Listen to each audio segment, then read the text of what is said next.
Okay, so here we are. Tuloy tayo sa ating pag-aaral ng organ systems at habang tumatagal, painit ng painit, ano po, ano ho? At yeah, tulad ng napag-uusapan po natin, kung talagang tutuusin, hindi naman talaga intimidating, no? Kasi ano lang, no? Pahapyaw lang yung mga discussion natin.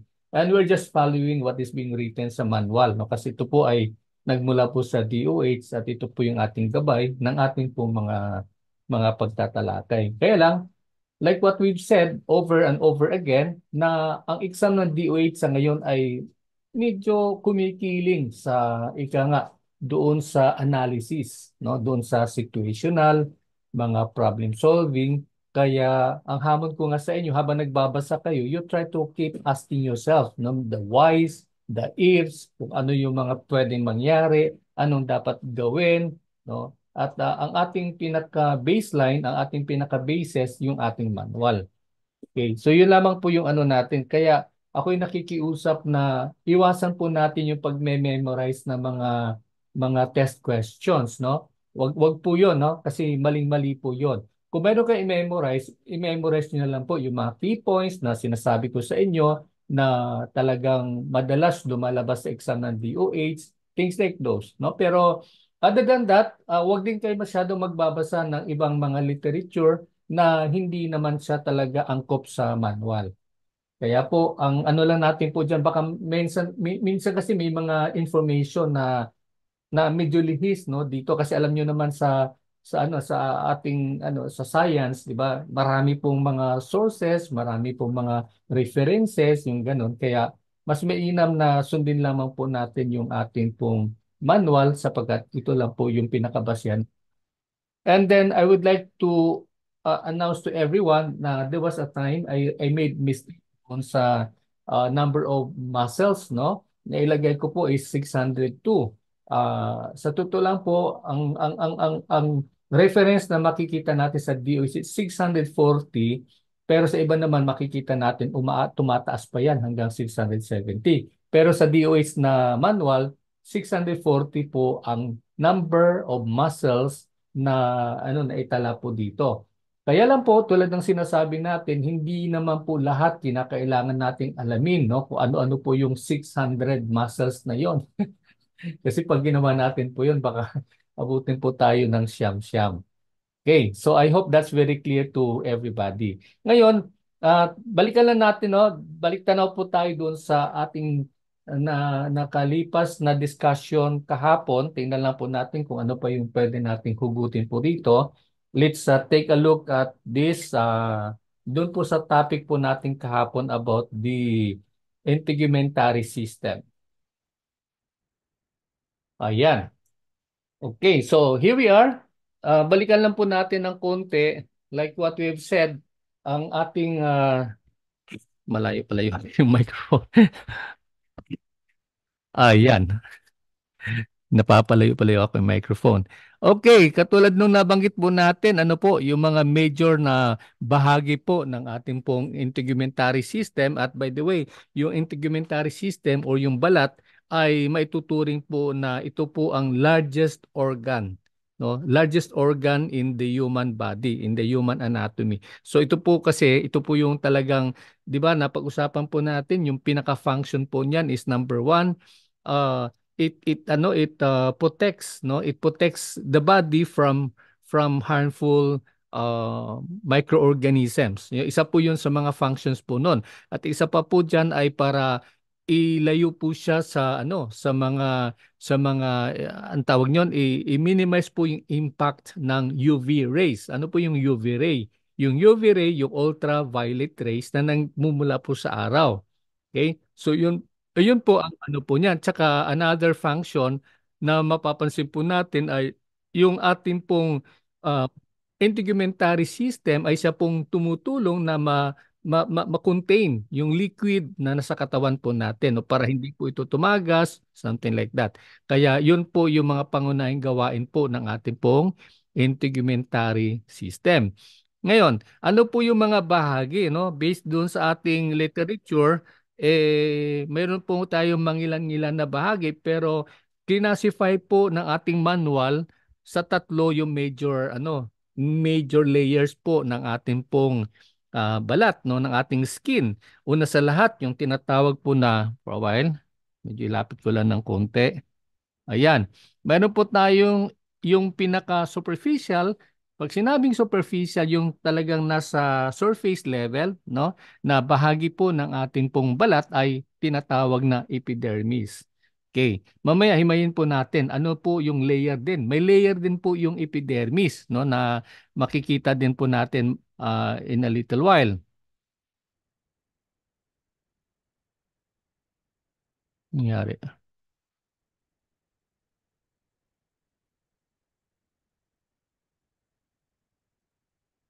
Andali ah. Ayun. Okay, nagluluko yung aking yung aking mouse. Okay? So epidermis, ulitin natin. Ayan, ito po yung epidermis. Ba't siya sumasayaw?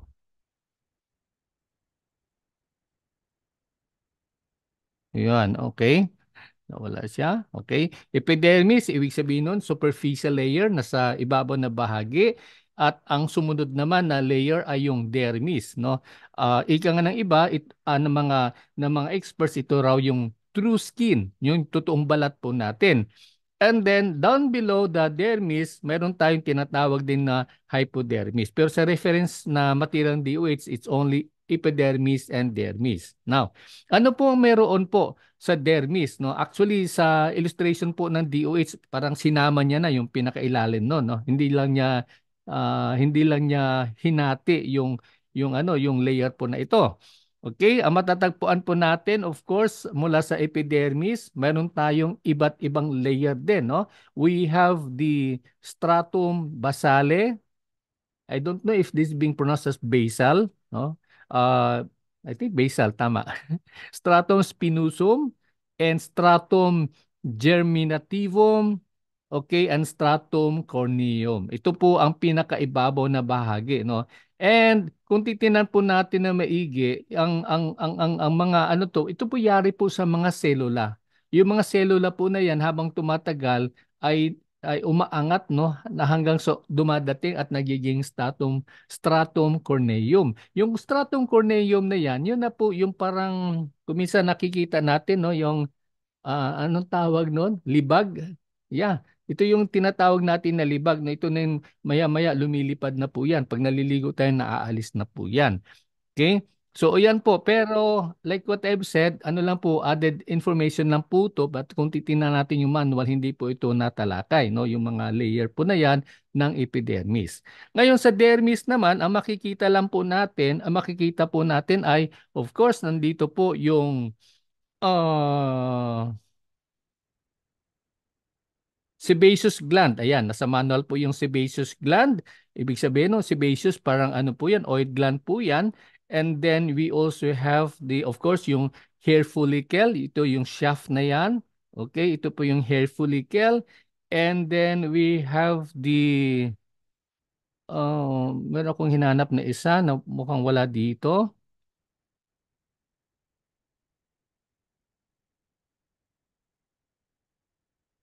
Yeah, may sweet pores siya. May hinahanap ko po yung sweat glands.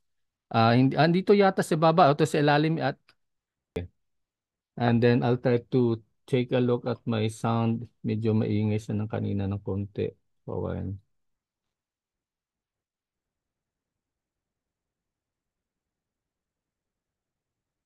Mm, okay.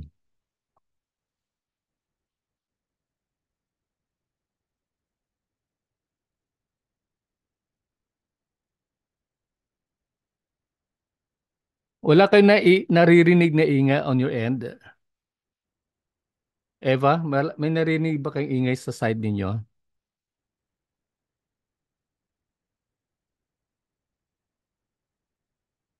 Wala naman, okay lang. Oh, sige, sige, sige. Okay. Sige. Sa side ko lang to yung ingay pala na naririnig ko. Sige. Okay, let's continue on. So you're seeing here this illustration natin, 'di ba?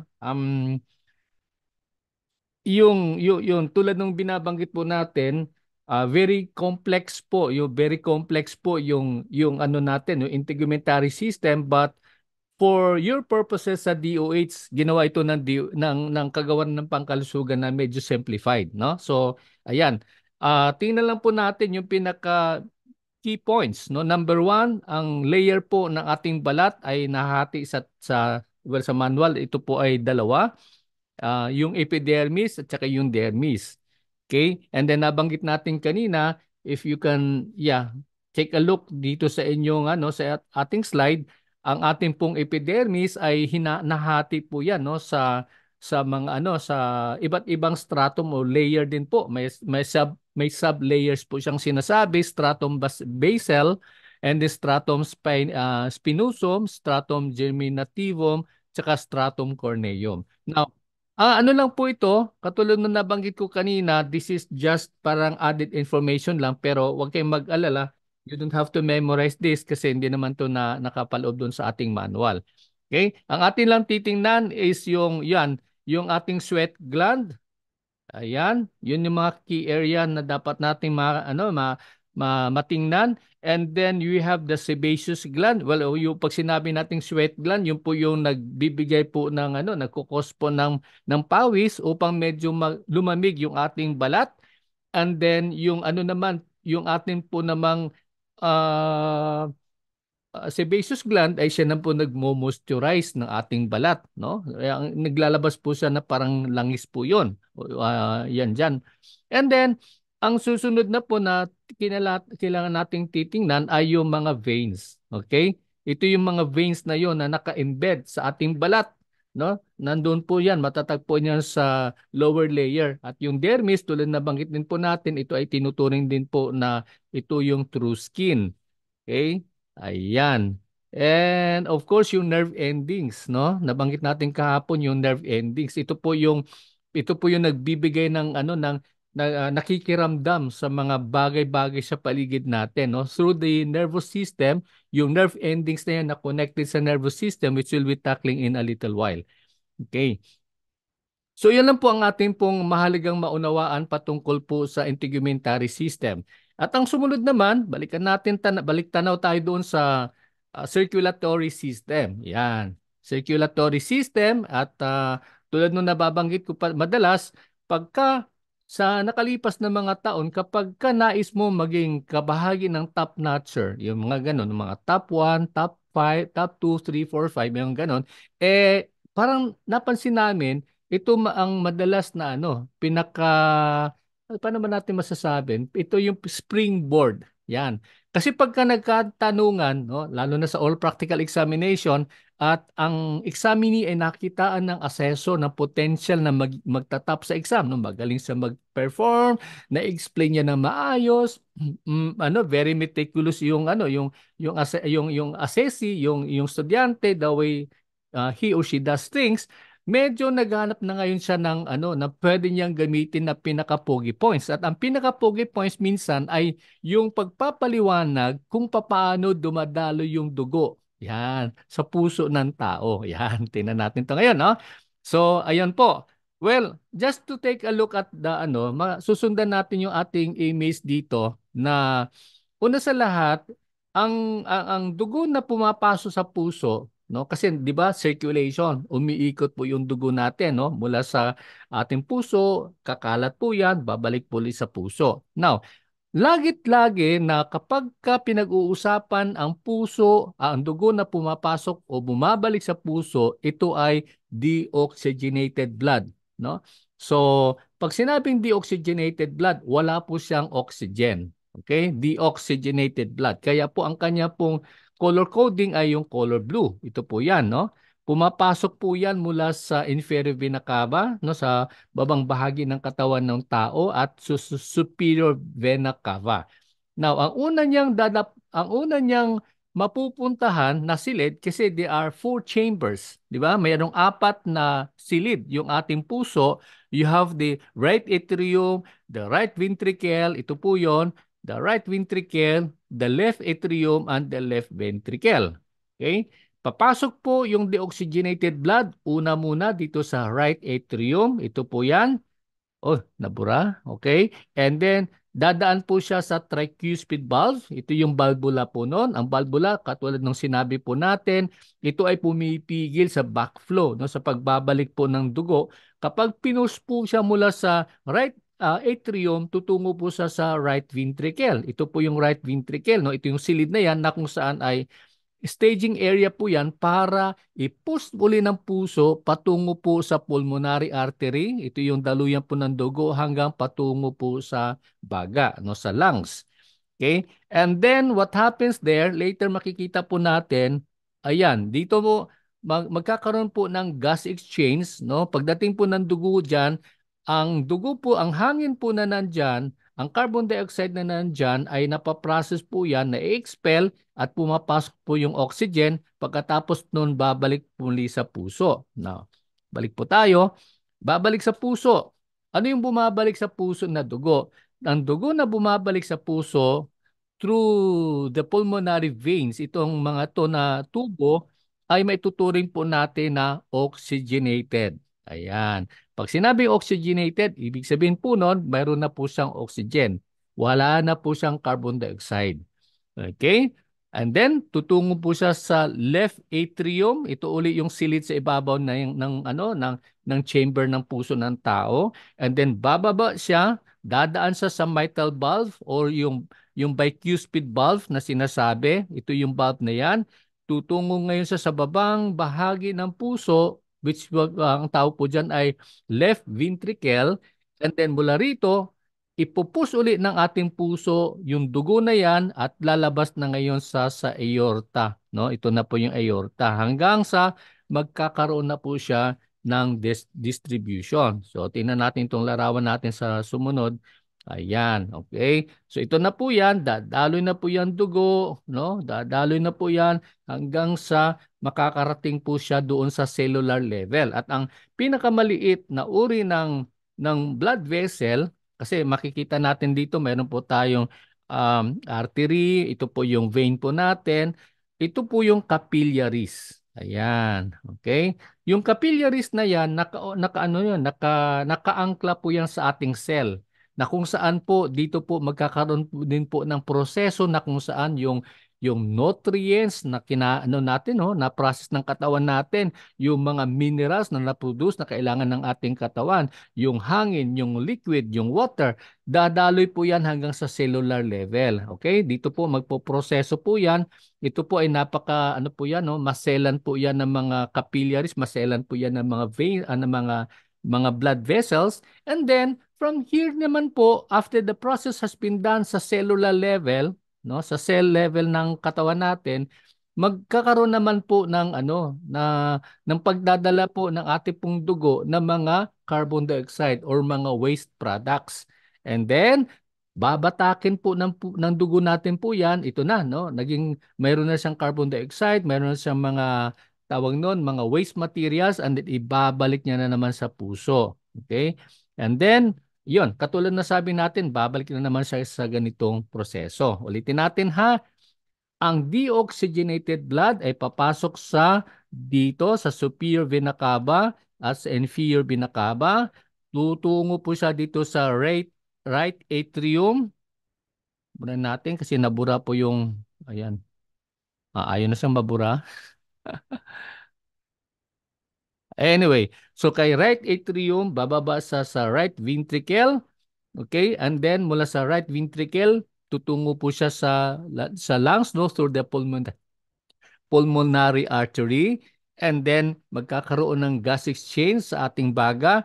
And then pagka na-replenish na po, natanggal na yung carbon dioxide, papasok po yung oxygen, babalik uli yung puso natin, but this time through the pulmonary veins. Ayan. And then from the left atrium, bababa siya sa left ventricle, and then from here, ipupush ulit ng puso, lalabas na yung dugo dito sa aortic valve. Okay? Yan, iikot na po yan. Katulad po dito, iikot na po yan sa buong katawan ng tao. Okay. So yun lang po yung mga pakatandaan natin, no, dito sa circulation, no, kung paano po nagsi-circulate yung ating dugo. Ayan, no? Okay. The rest, hindi na natin maano kasi yun na po, papya lang po ito na discussion. And for now, Ang atin naman pong tatalakayin ay, yan, tutungo na tayo sa ating next topic. Dali, medyo naiingayan ako sa ingay ng aking, ayan, binawasan ko lang ng konti. Okay, tuloy po tayo sa ating discussion for today, which is, dito na po tayo. Hindi, we're done with that. We're done with that. Lymphatic system. Ayan. Okay? So, lymphatic system at we'll try to tackle hanggang sa nervous system, no? Which can be found sa inyong manual mula sa pages 45 hanggang 50. Okay, tuloy po tayo. Ano po ang lymphatic system? Yan. Yan po ang isang unang tanong dito. Ano po ang lymphatic system? Well, yung lymphatic system is ito po ay bahagi po ng ika nga ng ating immune system. Ano naman po ang immune system? Ito po yung sistema ng katawan na pumuprotekta, no?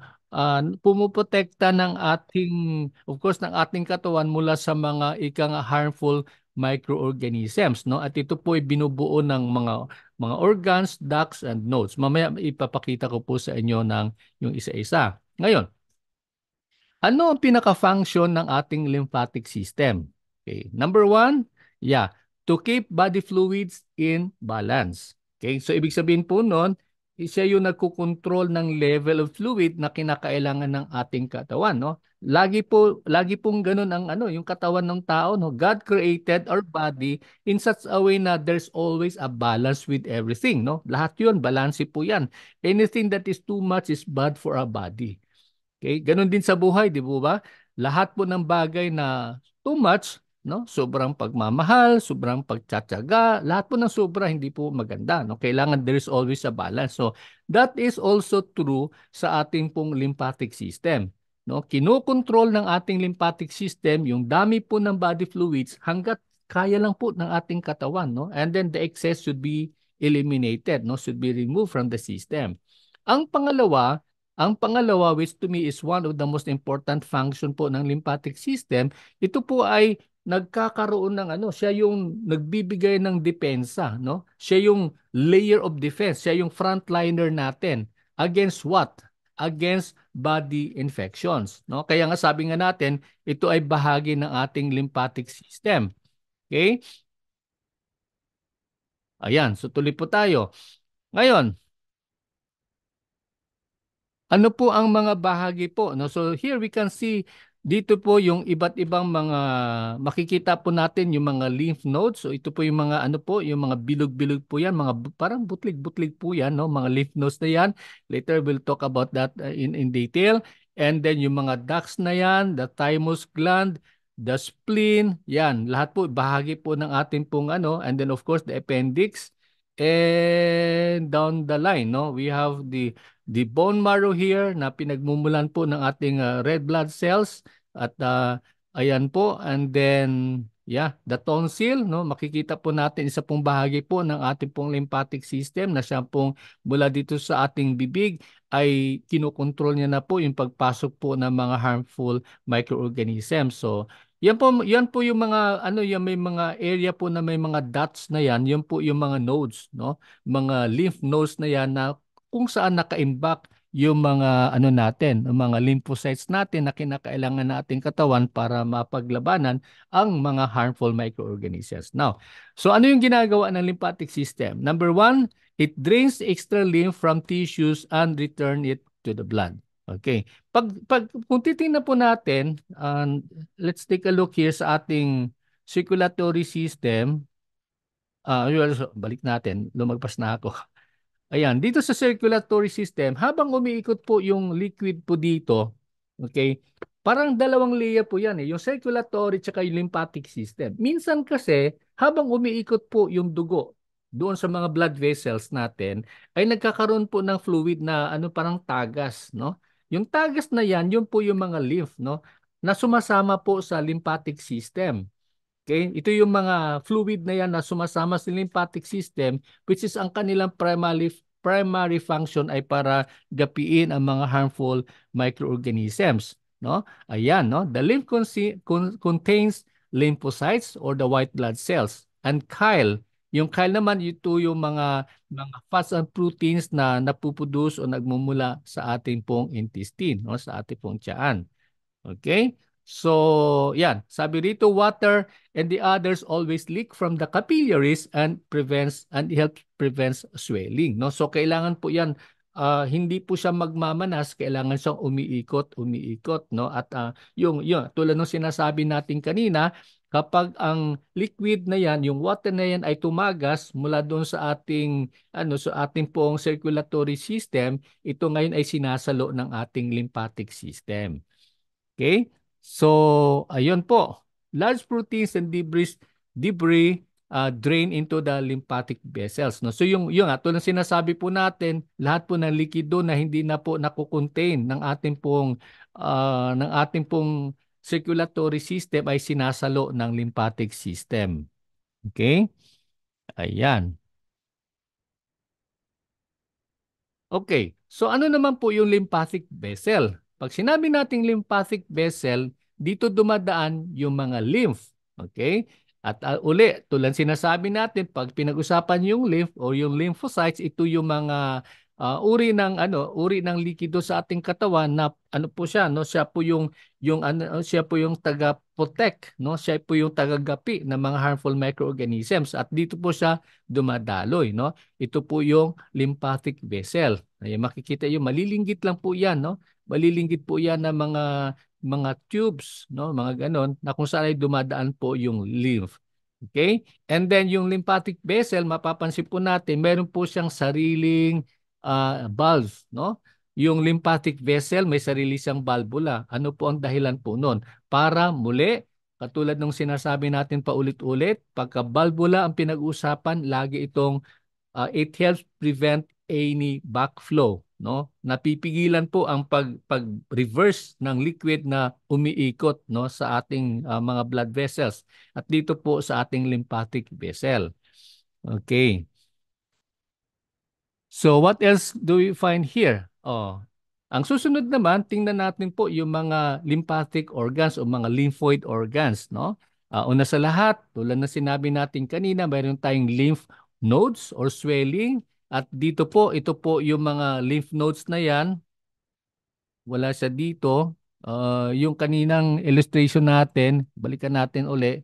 Ayan, ito mas malinaw. Ito yung mga nodes na yan, oh, yung mga kulani, yung mga ganon. Ito po ay ano po, no? Ito pa imbakan po ng ating pong mga lymph na mga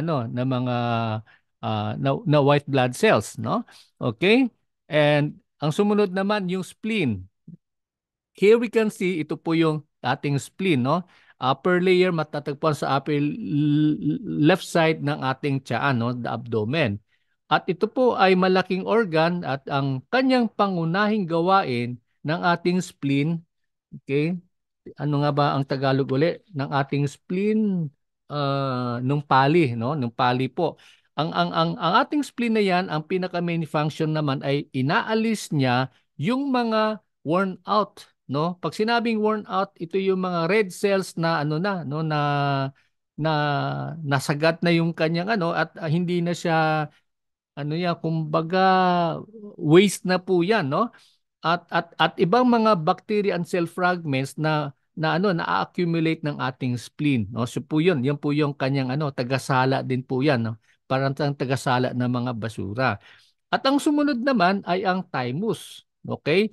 Ano yung thymus? Ito naman, ang thymus ay kumukontrol sa development ng lymph nodes at spleen, no? So, yan po ang kumbaga sa traffic center, ito po yung pinaka-control center, no? Ito po yung pinaka-headquarters, no? Yun po yung ginagawa po ng thymus natin, kinukontrol na po yung development ng mga lymph nodes, no, to make sure na they are functioning very well and then they're able to perform correctly, no, yung kanilang function na gagawa nila na maayos. Okay, ang sumunod naman, tonsils, like what we've said kanina, ito ay uri ng lymph node o lymphoid tissue at ang kanyang di ba ang larawan niya parang ano yan, no? Para siyang fork na nasa lalamunan natin at kapag tayo kumakain, ang ginagawa po niyan ay sinasala niya po lahat ng pagkain na mayroong mayroong kasama pong mga harmful na mga microorganisms. Okay? Kaya lang po pagka minsan ang ating pong tonsil, no, dito po yung tonsil na yan ay na-overwhelm, no? Siguro po dahil sa number one, probably mahina po yung ating resistensya. Pangalawa po ay medyo napadami pong pagkain ating nakain na mayroong mga mikrobyo, mga harmful microorganisms, ay na-overwhelm yung ating tonsil. Kaya, di ba, yun yung ginagawa ng doktor na inaalis na po nila yung tonsils natin, yung inflammation ng tonsil, no? Kaya may tinatawag na tonsillitis. Okay? But nevertheless, ang pinaka-function niya ay first line of defense ng ating katawan sa mga bagay na ating kinakain.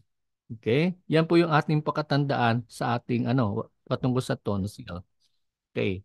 At ang tulad ng binabanggit natin, yung bone marrow, ito po ay spongy na tissue na matatagpuan natin karamihan sa mga malalaking buto, no? At dito po pinoproduce niya yung red blood cell, nagpuproduce din po siya ng white blood cell at ng platelets, no? Tulad ng napag-usapan natin, yung mga nagkukontrol ng bleeding sa ating katawan ay dito po nagaganap, no? Kung mahilig tayong kumain ng bulalo, yan po yun, yung hinihigo po natin, yung ganon. Yun po, bone marrow po yun at doon po ginagawa or mina-manufacture, ika nga, yung mga red blood cell, white blood cells, and the platelets. Okay? So, ayun po ang lima, no? We have the lymph nodes. Ulitin po natin yung mga ano po yan, yung mga storage po ng ating pong white blood cells, yung mga bilog-bilog na matatagpuan sa ating lymphatic system. We have the spleen, which is the one that controls the development ng ating lymph nodes, no? Yung kulani, yung everything, no? And the spleen, and of course, the tonsil. Ito yung tonsil natin na siyang first line of defense, tagasala po ng mga harmful microorganism na nasa ating katawan through the food that we eat. And then, of course, we have the bone marrow. Ito naman po ay production center ng ating blood, white blood cell, ng red blood cell, at ng ating platelets. Ayan, no? So, ayun lang po yung ating pakatandaan when it comes to when it comes to the lymphatic system. Okay?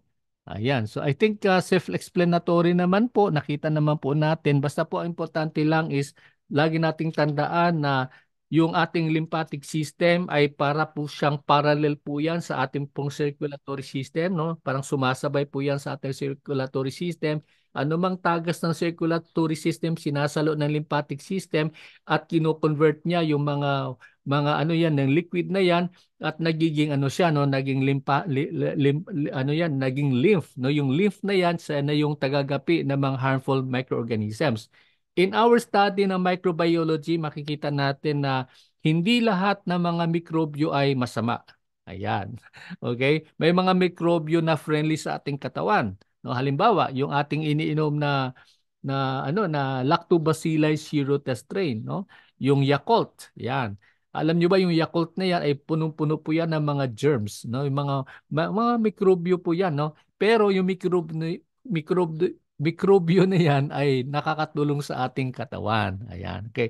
We will be discussing on that lengthily as we go we dive into the microbiology. Okay. So ayun po, no? Ayun lamang po yung ating pong dapat pakatandaan dito sa ating lymphatic system. Okay. And then tuloy na po tayo sa next topic natin. Yan, for a while, yung nervous system. Yan. Okay, ano naman po ang nervous system? Ito ang sistemang nervyos. Yan. Okay. Ayan po ang translation po ng UP Manila nung ginawa nila yung ating manual. Sistemang nervyos, the nervous system. Yan. Let's take a look at this. This is a very interesting topic, no? Kasi halos lahat ng bagay sa ating buhay ay talagang sa ano natin ay nagmumula dito sa nervous system, no? Ano man nangyayari sa ating katawan, lahat po 'yan ay may kinalaman po yung ating nervous system. Now, the human body contains billions of nerve cells. Okay. Kanina, in the past, napag-usapan natin, ang selula is made of how much? How many? It's made of billions and billions of cells. Ayan. At ganun din yung ating nervous system. Yung ating nervous system ay binubuo ng mga neurons at ang bilang nito ay napakarami, no? Billions din, no? Billions din po siya. Okay? Well, may estimate pa nga dito, it's about 100 billions in the brain and 30 million in the spinal cord. Ayan, no? So yung ating ulo ng tao, it's a very complicated organ, no? It's a very complex organ. And then ang ginagawa po niyan, ito po ay nandiyan po lahat ng mga processing at napakabilis po ng processing po, no? Kaya kahit na hanggang ngayon maraming advanced sa computer sa mundo, wala pa rin tatalo sa human brain. No? Wala pa rin tatalo sa human brain. That's according to the experts. Okay? The neurons take up and send out electric and chemical signals. No? So yung mga neurons na yan, ito, this is an example of that, no? Ayan, neuron na yan. This is an example ba neuron na sa dami po niyan, sila din ay sila ay yung napaka-active po nila na tumanggap ng signal mula sa ating nervous system at magpadala ng signal, no? They send out electric and chemical signals. So, ganun po 'yun, no? How I wish I could show it to you. Meron tayong video yan in the past na ganun po, no? Talagang very very quick, very fast yung kanyang processing, no? Parang katulad ng computer na na machine. Okay? Ayan, tuloy po tayo. Okay? Ano po ang nervous system? The nervous system is the body's information center, storage center, and control system. Okay, ulitin ko. Okay. Ang nervous system o ang sistemang nervyos sa katawan ng tao, ito ay information center. Ibig sabihin nun, lahat ng mga bagay na kailangang malaman at dapat malaman ay dito ay napaprocess ng ating pong nervous system. Ito din po ay storage center. Lahat ng information, lahat ng emosyon, lahat ng nararamdaman ay na-i-store po sa pamamagitan ng nervous system. At ito din po ang main controlling mechanism sa ating katawan. Okay? Pag sinabi natin control system or main control mechanism, ito ay siya yung nagbibigay ng mga instruction, siya nagbibigay ng mga impulses, siya nagbibigay ng mga signals na kinakailangan ng tao para sa kanyang survival. Okay? So that's how complex the nervous system is. Okay? And then, yung function yan is para mag-gather ng mga information na kailangan ng ating katawan, both the ones inside our system and outside the system, no? Outside the human body. At itong information na ito ay dinadala sa ating utak. Okay? Dinadala yan upang i-process. No? I-proseso ng ating utak and then antimano, yung utak, magbibigay naman siya ng kanyang impulse kung ano yung dapat gawin. No? Information that is gathered are gathered by the sensors such as the eye, are sent to the effectors such as the muscles and glands to make the body react. Okay? So lahat ng information na yan pumupunta sa utak and then through our senses, nagkakaroon din ng kaakibat na reaksyon.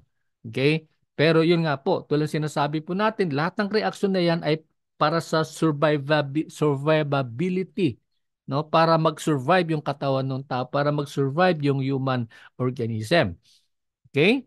So, the nervous system makes the person think, create, remember, and feel. No? In other words, yung ating nervous system, siya po ay nagbibigay ng kakayahan tayo makapag-isip, no? Tayo makapaglikha, at maalaala natin lahat ng bagay, at even everything that we feel about ourselves, no? So, yun po ang nangyayari, no? And also, the nervous system is responsible for the regulation of internal changes such as the heart rate or body temperature. Okay? So, yun po yung mga other functions ng ating nervous system. Okay. Ayan. So ano yung dalawang major, no? There are two main parts of the nervous system. You have number one, the central nervous system or sometimes called as the CNS. Okay? Ano yung CNS? The CNS is the main command and control system that performs processing and integration. So yan po yung talagang gumagawa no sa proseso ng ating mga information na nasasagap ng ating nervous system. Ang tawag po diyan ay the CNS or the central nervous system. Ito ay binubuo ng utak, this is the brain, and the spinal cord. At if you remember our anatomy, our skeletal system, yan po, ito po yung nasa loob po ng ating spinal column, no? Naka-embed po yan diyan, no? Katabi, hindi po nasa loob kundi katabi po ng ating spinal column, no? The spinal cord. Okay? And well, the brain receives information, the brain processes the information and then sends out motor signals in response, no? So, ayan po. Pagpasok information, ipaprocess niya and then nagbibigay din siya ng kanyang motor response. Okay.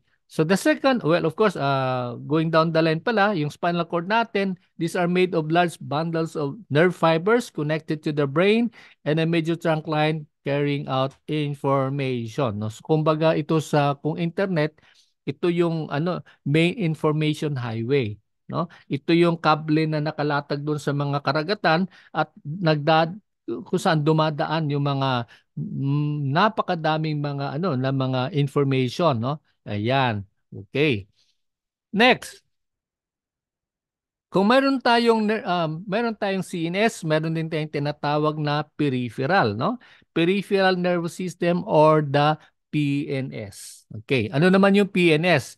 The PNS is part of the nervous system outside of the brain and spinal cord and it branches out from the CNS. Actually, ito yung galamay, no? Kung mayroong main processor, kung mayroong utak na nagpoproseso, meron din siyang galamay sa paligid ng katawan na siya yung yan, makikita natin po yung ika nga, yung ating po mga nerve endings na yan, no? Yung mga na yan, yung mga tiny yan, receptors ng information.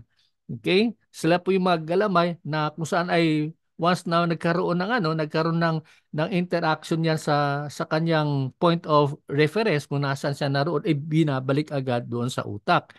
Okay? So ano yung ginagawa ng peripheral nervous system? Number one, it connects the central nervous system to the organs, limbs, and the skin. No? So yan yung pinaka-connecting point. Okay? Ang sumunod naman ay ang ating PNS ay siyang tumutulong upang ang ating utak at ang spinal cord ay magkaroon ng kakayahang tumanggap na information at magpadala ng information sa iba't ibang bahagi ng katawan. No? Ito yung tulad sinabi natin, pinakagalamay. And then the PNS or the peripheral nervous system is the one that carries sensory and motor information to and from the central nervous system. So ito naman pag sinabi nating sensory and motor reception, ito yung reaction. No? Ito yung reaction doon sa stimulus. Ito yung reaction doon sa information na natanggap ng utak natin at ito ay naikikilo sa pamamagitan ng PNS, no, ng Central Nervous System. And then ang pang-apat na gawain ng ating PNS ay ito ay nagre-regulate, no, ng involuntary body functions na katulad ng sinabi natin, no, minsan yun nga kumikilos yung ating katawan without us knowing it, no, without us being conscious about it. Pero ito po ay pinakikilos sa pamamagitan po ng ating central nervous system, ngunit ito ay naidadala doon sa pinakailalim po na bahagi po doon sa sensory nerve nerve endings na yon upang magkaroon po siya ng pagkilos na kusa na lang po ng paggalaw. Okay? Yung katulad ng paghinga, katulad po ng ating pagpintig ng ating puso, ayun po. Okay. So, ayan po, ulitin po natin, no? Mayroon po tayong central nervous system, mayroon po tayong peripheral nervous system. Now, yung ating peripheral or PNS, mayroon din po siyang dalawa namang bahagi, no? We have the somatic nervous system and the autonomic nervous system. Now, what are those? Tingnan natin sa sunod na slide. Okay?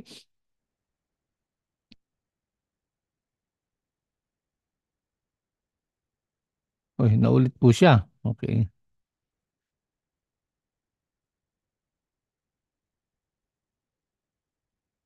Ayan, okay. So, yung somatic nervous system, dito na lang po natin titingnan, ito po ay nagdadala ng information o ng messages from the outer areas of the body, no? So, ano po, tulad nung binabanggit pa ulit-ulit natin, ito po ay daluyan po na information system, but the somatic nervous system, bahagi po ng PNS, ng peripheral nervous system, dito po natin makikita mula sa balat, anumang impulse, no, afferent patungo sa ating brain. Okay? Yung lahat ng information na yan na kunwari tayo ay nahawakan o tayo ay nakahawak ng kunwari ng apoy, yung information na yan dinadala ng ating utak at yung ating namang utak ay magbibigay naman siya ng kaukulang reaksyon. Okay? Once we feel, our body feels na ito ay apoy, 'di ba? Ang normal tendency ng ating katawan na nakadikit sa apoy is to react immediately by way of retraction, no? Inaalis natin yung ating kamay, no? So, ang katawagan po niyan, lahat ng information na pumupunta sa utak ay afferent. Lahat ng reaksyon ng ating utak patungkol doon sa naramdaman ng ating balat ay nagiging yun po yung tinatawag na efferent, no? Sa pamagitan ito ng dalawang nerve, afferent nerve at ang efferent nerve. Okay. So, ayun po. Ayan, no? So, yan po yung malaki pong ano natin, okay? So, yan. Katulad ng sinasabi natin, yung PNS, ano po yan, no? Yan po yung nagre-regulate ng ating pong, well, of course, ito po ay kabahagi po ng ating pong, ano, kanina po somatic po yun, ito na po yung autonomic nervous system.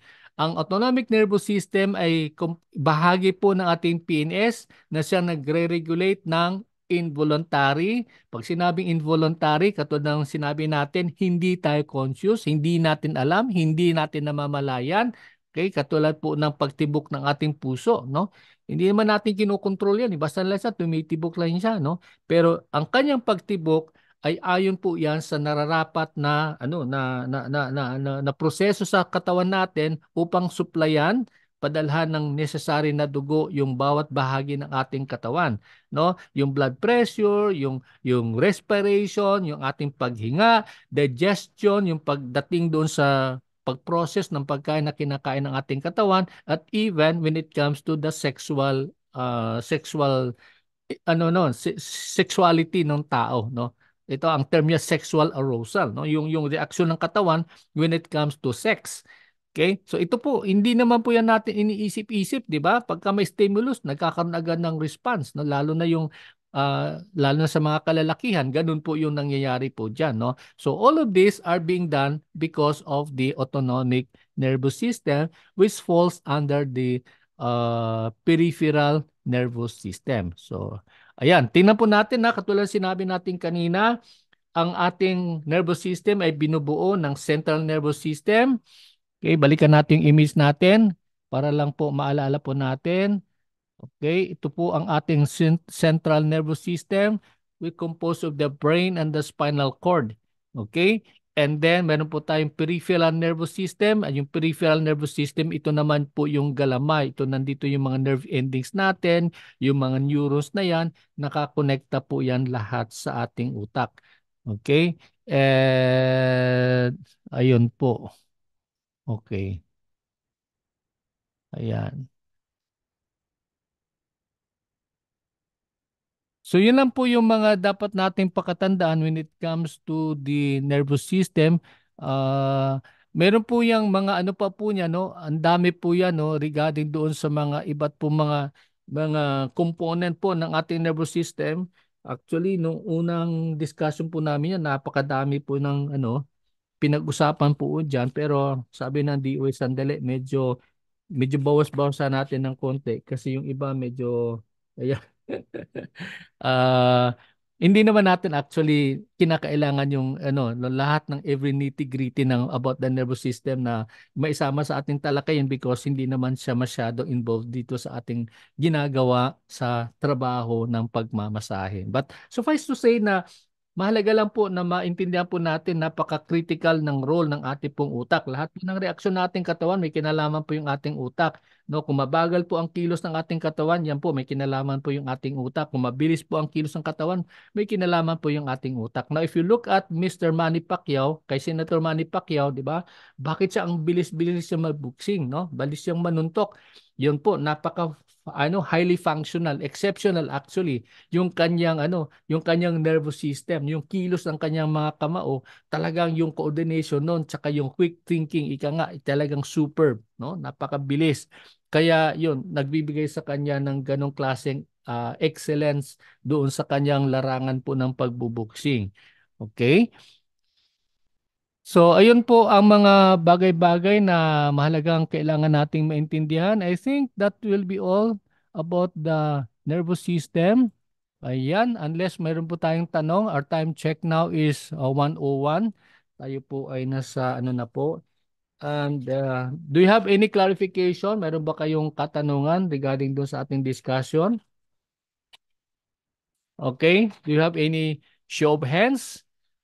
Okay na ba tayo? Eva, do you have anything to ask? Wala naman, Ev. Si Cherry, Rosemary. Okay. So I think okay, wala naman po ano. So, yun po yung ating pong tatalakayin by tomorrow sa ating pagpapatuloy. Medyo mabilis po tayo sa totoo lang ano po. Kasi tutungo na po tayo ngayon after our discussion on the lymph. Nandito na po tayo sa after the nervous system, respiratory system. Ayan, yung sistema naman ng paghinga.